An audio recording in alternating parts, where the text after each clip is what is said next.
Hi friends, welcome to Indhu's kitchen.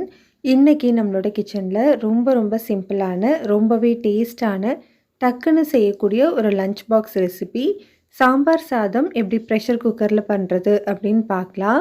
இதுக்கு முன்னாடி நம்ம இந்துஸ் கிச்சனை சப்ஸ்கிரைப் பண்ணாதவங்க சப்ஸ்கிரைப் பண்ணிவிட்டு பெல் பட்டனையும் கிளிக் பண்ணி ஆளுங்கிற பட்டனையும் கிளிக் பண்ணிக்கோங்க.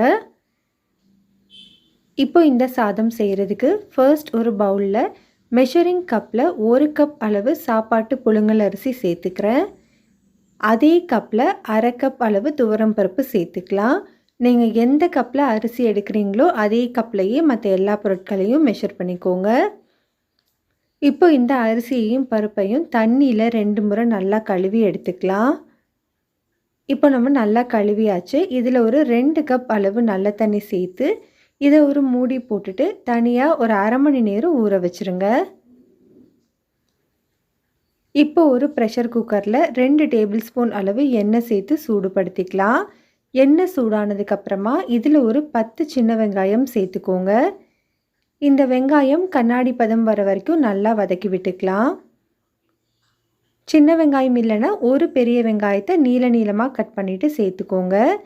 வெங்காயம் நல்லா வதங்கினதுக்கப்புறமா ஒரு பெரிய சைஸ் தக்காளியை பொடியாக கட் பண்ணிவிட்டு சேர்த்துருக்கேன். மீடியம் சைஸ் தக்காளியாக இருந்ததுன்னா 1.5 தக்காளி சேர்த்துக்கோங்க.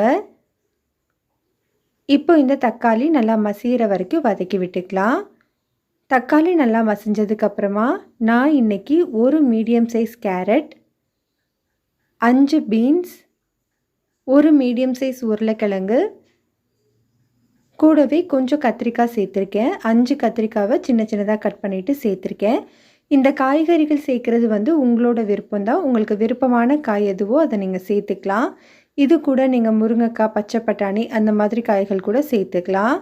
இப்போ இந்த காய் எல்லாத்தையுமே 2லேருந்து 3 நிமிஷத்துக்கு நல்லா வதக்கி விட்டுக்கோங்க. காய் எல்லாமே நல்லா வதங்கினதுக்கப்புறமா இதில் 1/2 டீஸ்பூன் அளவு மஞ்சள் தூள், 3 டீஸ்பூன் அளவு சாம்பார் தூள் சேர்த்துக்கோங்க. இது கூட இந்த சாம்பார் சாதத்துக்கு தேவையான அளவு உப்பு, 1 டேபிள் ஸ்பூன் அளவு கல்லுப்பு சேர்த்துக்கிறேன். இப்போ இந்த தூளோட பச்சை வாசனை போகிற வரைக்கும் நல்லா வதக்கி விட்டுக்கலாம். இப்போ நமக்கு மசாலாவோட பச்சை வாசனை எல்லாமே போயிடுச்சு. நம்ம ஊற வச்சுருந்த அரிசியையும் பருப்பையும் தண்ணி எல்லாத்தையும் சுத்தமாக வடிச்சிட்டு சேர்த்துக்கோங்க. ஸ்டவ்வை லோ ஹீட்டில் வச்சுட்டு இதை ஒரு 2 நிமிஷத்துக்கு நல்லா கிளறி கொடுத்துக்கோங்க. இப்போ காயோட நல்லா கிளறினதுக்கு அப்புறமா நம்ம தண்ணி சேர்த்துக்கலாம். நம்ம இந்த கப்பில் தான் 1 கப் அளவு அரிசி, 1/2 கப் அளவு பருப்பு, மொத்தமாக 1.5 கப் அளவு சேர்த்துருக்கோம் இல்லையா, அதில் 4 பங்கு தண்ணி சேர்த்துக்கணும். அப்போனா 6 கப் அளவு தண்ணி சேர்த்துக்கோங்க. தண்ணி சேர்த்துட்டு நல்லா கலந்து விட்டுக்கலாம். இப்போ குக்கரை மூடிட்டு விசில் வச்சு மீடியம் ஹீட்டில் 5 விசில் வச்சு எடுத்துக்கோங்க. 5 விசிலுக்கு அப்புறமா ப்ரெஷர் எல்லாமே தன்னால் அடங்கினதுக்கப்புறம் ஓப்பன் பண்ணி வச்சுருக்கேன்.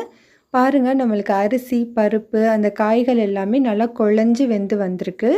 இதை நல்லா கிளறி விட்டுக்கோங்க.